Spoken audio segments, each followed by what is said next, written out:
Drainville PM. Paranormal. The flying disc has been found. El mítico Chupacabras. Les enquêtes de Christian Page. Alors, c'est maintenant le moment d'aborder les questions étranges, n'est-ce pas, des mythes et complots avec Christian Page. Bonjour, Salut, Christian. On va commencer avec les histoires d'ovnis. On aime tout le temps ça, les histoires d'ovnis. Les histoires d'ovnis, effectivement, c'est très populaire, mais ça devient d'autant plus intéressant lorsqu'il y a des espèces de confirmations par la bande de l'incident. Ouais. Et c'est le cas à présent. Et c'est assez étonnant parce que depuis quelques mois, ce n'est pas la première fois que j'en parle à ce micro, mais depuis quelques mois, le bureau de l'administration fédérale de l'aviation américaine, la FAA, a rendu public plusieurs dossiers ou plusieurs communications radio entre des pilotes, les tours de contrôle, et à propos d'observations d'anomalies aériennes. Qu'ils ont vu. Et là, il y a un cas notamment qui est assez sérieux, en fait, qui est assez documenté, qui est survenu à Long Island au cours des dernières semaines. Dernières semaines, voilà. Ouais. Donc l'incident, le bureau de l'aviation américaine vient tout juste de rendre public une partie des communications.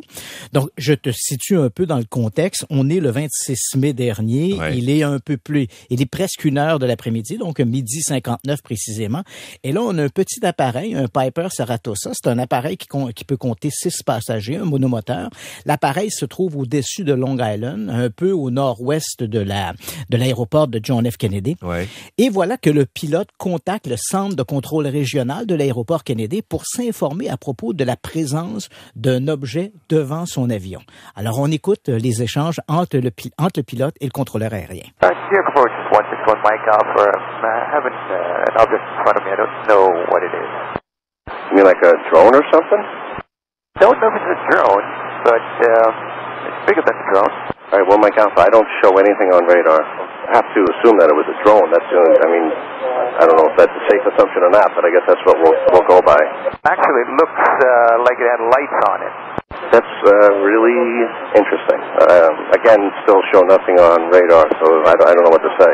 Alors, bon, on va résumer un peu parce qu'on entend moins bien au début, là, mais le pilote appelle la tour de contrôle et là, il dit il y a un objet devant moi et j'ignore ce que c'est. Et là, le contrôleur aérien lui répond moi, j'ai rien sur mon radar. C'est peut-être un drone. Voilà. Et là, le pilote de répondre, si c'est un drone, c'est beaucoup plus gros qu'un drone. Ouais. Et là, donc, ça a des lumières. Ça a des lumières. Parce que là, évidemment, le contrôleur aérien dit, on va essayer de favoriser l'hypothèse du drone. Ouais. Et pourtant, le truc a des lumières. Et là, on entend dans la suite de la conversation, le contrôleur qui demande au pilote, est-ce que tu dois amorcer un virage pour éviter l'objet? Ouais. Le pilote dit, j'aimerais quand même faire une manœuvre. Et donc, il est autorisé à faire cette manœuvre.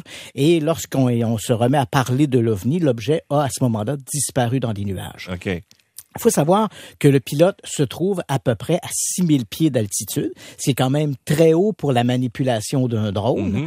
Et effectivement, faire voler un drone proche des aéroports, ça devient excessivement névralgique. Bon, moi, j'ai un drone, là, pour parler de ma propre expérience, là. Ouais. Monter un drone à 1000 pieds, là, déjà, là, c'est très haut parce que tu le perds de vue. Voilà. Tu ne vois plus le drone. Parce qu'il devient un point minuscule dans l'horizon, là. Alors, à 6000 pieds, c'est 6 fois plus haut, là. C'est presque impossible. T'es à 6000 pieds, et bien sûr, c'est vrai, faut pas se le cacher, depuis quelques années, 4 ou 5 ans, le bureau de l'aviation, autant les bureaux de l'aviation, autant au Canada qu'aux États-Unis, et même en Europe aussi, se plaignent de la présence de drones près des aéroports. C'est vrai que les gens font voler leurs appareils sans se rendre compte du danger potentiel que ça représente pour les manœuvres aériennes. Ouais. Mais néanmoins, dans le cas présent, donc, il y a l'observation, le pilote soutient que l'objet est plus gros qu'un drone, il a des lumières, et bien sûr, cette altitude de 6000 pieds, c'est quand même inhabituel pour l'utilisation ou la manipulation d'un drone. Il faut savoir qu'à ce moment-ci, le Bureau de l'aviation civile américaine a ouvert une enquête à propos de cet incident, et donc on va attendre les résultats, mais c'est le 1e incident du genre depuis quelques mois à être rendu public par l'administration de l'aviation américaine. OK. Parle-moi de l'Armageddon maintenant. Écoute, voilà un beau petit document pour toi si tu as envie de lecture ce week-end. Bon. C'est un document qui a été rendu public le 21 juin dernier. Il faut savoir que le document avait été préparé à l'intention de la Maison-Blanche en 2016, en décembre 2016. C'est un document de la NASA. Et en fait, c'est assez amusant que ce document-là soit rendu public aujourd'hui, parce qu'aujourd'hui, on est le 30 juin. Et 2018, et ça fait donc 110 ans, jour pour jour, Louis, aux petites heures, le 30 juin 1908, vers à peu près 7h13 du matin, une lumière immense est apparue dans le ciel au-dessus de la Russie. Quelques secondes plus tard, une onde de choc a été ressentie à travers toute la planète. À 1000 kilomètres de l'épicentre, à Irkoutsk, on a enregistré un tremblement digne d'un tremblement de terre à 5,5 sur l'échelle de Richter. Ouais. Et en 1927, les premières expéditions, et heureusement, c'était une région inhabitée, très éloignée, très difficile d'accès. En 1927, une première équipe s'est rendue sur place. On n'a pas trouvé de cratère, mais on a trouvé un secteur de 20 kilomètres où les arbres avaient été couchés en ligne rayonnante et sur une distance de plus de 300 kilomètres, on pouvait voir dans l'environnement des marques de cet impact. Okay. On n'a jamais pu identifier objectivement l'objet, mais selon toute vraisemblance, il s'agissait d'un débris d'une comète ou d'une météorite qui aurait explosé à quelques kilomètres de la surface. Si un incident comme ça s'était produit au-dessus d'une région habitée comme New York, la ville aurait été rasée et on aurait compté des millions de morts. En fait, de toute l'histoire de l'humanité, depuis que l'homme existe, jamais un incident comme celui-là n'avait été documenté. On n'avait jamais rien vu de semblable. Mais il n'est pas arrivé un événement un peu semblable, mais avec une moindre envergure, là. En 2013, au-dessus de la Russie, également, une météorite a explosé, 1500 blessés. Hein. Et là, il y avait des morceaux de météorites qui tombaient littéralement sur une ville. Là. Voilà. Et la plupart des gens qui sont décédés parce que, évidemment, dans cette explosion, les vitres ont volé en éclats, des bâtiments se sont écroulés. Ouais. Et donc, 1500 blessés. J'ai mentionné morts, mais c'est 1500 blessés dans cet incident-là.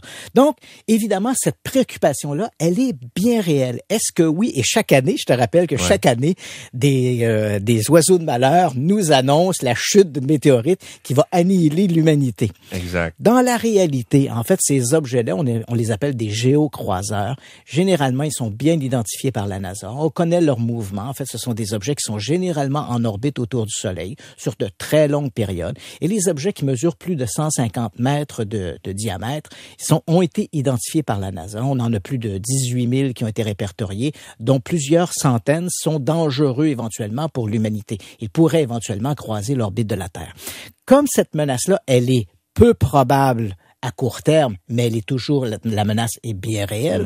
La NASA s'est donc penchée sur de quelle façon pourrait-on réagir pour répondre à cette menace. Un peu comme dans le film avec Bruce Willis, là. Armageddon. Où on envoyait des astronautes détourner la comète. En plaçant des espèces de fusées dessus, je pense, en forant. Puis, Et cette perspective-là, elle est bien réelle. Donc, dans ce document rendu public, la NASA élabore plusieurs stratégies pour contrer cette menace qui pourrait venir de l'espace. Il faut savoir que les grands objets qui pourraient entraîner une extinction de la race humaine, comme il y a 60 millions d'années, une météorite avait entraîné l'extinction des dinosaures, cette menace-là serait perçue visiblement depuis des années. Donc, la NASA pourrait voir ce géocroiseur dans l'espace et déterminer sa trajectoire. Donc, il y aurait un temps de réplique. Il y aurait un temps de réplique. Et dans les possibilités, la NASA envisage, bien sûr, de envoyer des missiles contre le météorite pour le détruire, envoyer un objet qui pourrait se poser sur le météorite en question pour le détruire dans l'espace ou le détourner de sa trajectoire. Parfois, une simple déviation de quelques degrés serait suffisant pour qu'il passe à côté de la Terre. Ouais. Néanmoins, la NASA mentionne bien qu'en dessous d'un objet de plus de 140 mètres de diamètre, il serait difficile de le localiser longtemps d'avance et à ce moment-là, le seul temps de réaction serait d'évacuer les ondes qui risqueraient d'être touchées. Est-ce qu'on dit quels sont les dommages que pourrait causer un objet de moins de 140 mètres? Mais quand on parle d'un objet de 140 mètres, on parle d'une explosion d'énergie qui serait l'équivalent de 10 fois la bombe atomique. Donc, tu t'imagines, là, on parle d'un objet de 140 mètres et dégagerait une énergie telle. Un objet plus petit, comme l'objet, par exemple, de la Tunguska en 1908, on parle de la destruction d'une région aussi grande que New York. Donc, il faudrait procéder, mais est-ce qu'on sait quelle était est-ce qu'on a évalué la grosseur de la météorite à ce moment-là, en 1908? Est-ce qu'on le sait? La météorite qui a détruit les dinosaures, on parle d'une météorite de 10 kilomètres de diamètre. Dans le cas de la météorite qui a explosé au-dessus de la Tunguska, qui a fait tous ces dommages, on parle d'une météorite d'à peu près 100 mètres. Okay. Donc, c'est quand même énorme comme destruction. Et là, évidemment, il faut quand même prévoir ça. Mais ce document-là nous montre on reste encore pour l'instant relativement désarmé devant une telle menace, même si elle est hautement improbable à court terme. En tout cas, il y a des plans. Alors... Voilà, on a des plans. On a des plans au cas où. Au cas où. OK, on fait une brève pause, puis on revient tout de suite. Après, on va parler, entre autres, de soucoupes volantes. Oui.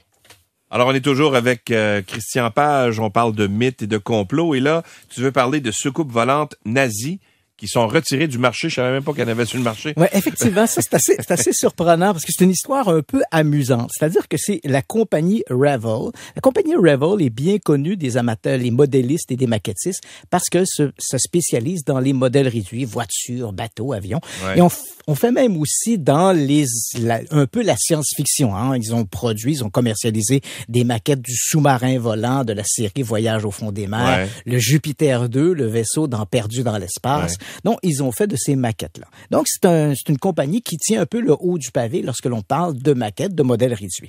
Et là, voilà que la filiale allemande de Revell ont mis en marché, il y a quelques semaines, une soucoupe volante nazie baptisée l'Onebu 2.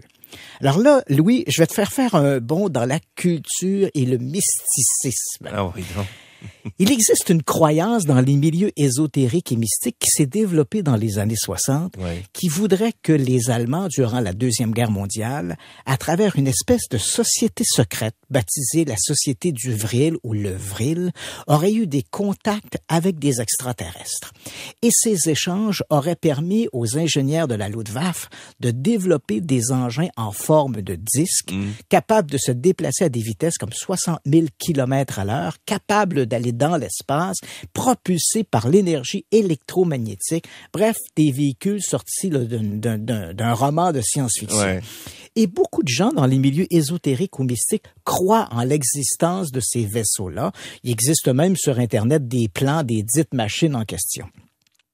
Inutile de dire qu'il n'y a absolument rien de semblable dans les archives de la Deuxième Guerre mondiale. Mais il me semble que si ça avait existé, on le saurait. On les aurait utilisés. Probablement qu'à au dernier moment de la chute du Reich, exactement. Hitler, au lieu d'envoyer les jeunesses hitlériennes avec des uniformes trop grands et des carabines Mauser qui s'enrayaient à tout bout de champ, je pense qu'on aurait utilisé nos fameuses soucoupes nazies. Donc, voilà que la compagnie Revell s'inspire de ce mythe des soucoupes nazies pour commercialiser cette maquette. En soi, il n'y a rien de dommageable là-dedans.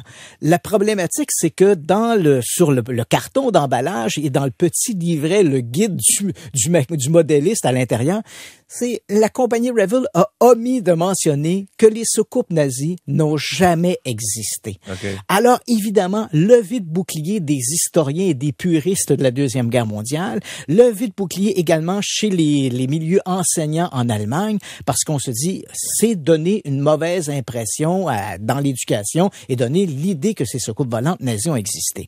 Ce qui est assez surprenant, Louis, c'est que moi, une soucoupe comme ça, j'en ai une dans mes collections privées. Ah oui, une maquette de cette soucoupe. T'es le genre à faire des modèles à coller, toi. J'ai une espèce de petit musée de choses bizarres. Okay. Et j'ai ça. J'ai acheté la mienne d'un commerçant japonais, d'un fabricant japonais. Oh, il t'a déjà monté. Inutile de dire que dans le petit dépliant qui accompagnait l'engin, on nous mentionne pas ex cathedra que la soucoupe a jamais existé. OK, on fait comme si c'était vrai. Comme si c'était vrai. Ouais. Alors, pourquoi dans le cas présent? Tu auras bien compris que parce que c'est la filiale de Revell en Allemagne, et en Allemagne, dès qu'on parle du Troisième Reich, dès qu'on parle du nazisme, on a l'épiderme sensible. D'où, bien sûr, cette levée de bouclier. Et la compagnie Revell a accepté de retirer sa maquette du marché. Et là, pour l'instant, il n'y a pas de plan pour la remettre en commerce, ni avec les ajouts historiques qui permettraient de recontextualiser toute l'affaire. Il y a une des premières compagnies, en fait, à avoir fabriqué une soucoupe volante qui volait pour vrai. C'était au Canada. Oui. C'était la compagnie Avro Canada qui avait développé un modèle de soucoupe volante, mais avec une espèce d'immense turbine au centre. Ça volait pas très bien, ça volait un peu tout croche. C'est d'ailleurs, Louis, que ce projet-là, c'est un projet qui avait été développé dans les années 50 par l'armée américaine. Oui, le projet, en fait, on l'appelait, le nom de code du projet, c'était Projet Silverbug, insecte d'argent. Ouais. Et l'idée, c'était de développer des engins à décollage vertical. Ouais. L'idée de la soucoupe volante, ça, c'est venu après après, là, on a fait l'association, mais l'idée, c'était de développer des engins avec un décollage vertical. C'était la guerre de Corée, on cherchait le moyen de pouvoir se poser dans des régions boisées, et ensuite, bien sûr, la guerre du Vietnam. Et évidemment, déboiser des régions entières pour permettre à des hélicoptères de se poser, c'était problématique. Donc, l'armée développe cette idée-là, un engin à développement vertical, à décollage vertical. La compagnie Avro Canada, qui avait développé notamment l'avion Arrow, qui est bien connu pour l'avion mythique. Mythique, un peu un scandale parce qu'on l'a détruit avant de pouvoir le commercialiser. Donc, elle développe ce projet-là. Sur papier, là, le projet Silverbug parlait d'un engin capable de voler à 25 000 km à l'heure, évoluer à une altitude de 60 000 pieds d'altitude. C'était le Net Plus Ultra.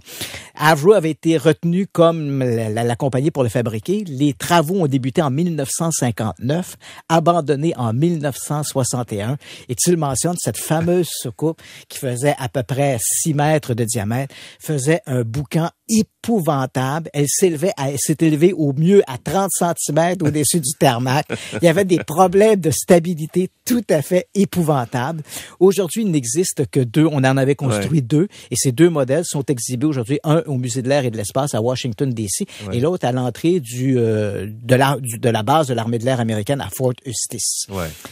Donc, c'était... Mais le vol vertical a longtemps été... une quête. Exactement. Puis la compagnie qui a réussi à le faire de façon plus sécuritaire, là, c'est la compagnie qui a fabriqué le Harrier Jump Jet. Ouais, c'est ça, l'Harrier. La compagnie BAE, une compagnie britannique. Britannique, effectivement. Donc, les Harriers sont encore utilisés aujourd'hui. Des modèles évidemment plus sophistiqués, mais ils peuvent inverser un peu leur turbine et permettre ce décollage vertical. Exact. Mais bon, notre soucoupe Avro était quand même quelque chose d'assez spectaculaire. Et si le roi Arthur n'était qu'un mythe? Ou n'était pas un mythe. On n'était pas un mythe, excuse-moi. On n'était pas un mythe. Parce que, écoute, dans les légendes, on connaît tous cette histoire de légende arthurienne. Le roi Arthur, les chevaliers de la table ronde, 1000 fois exploité au cinéma.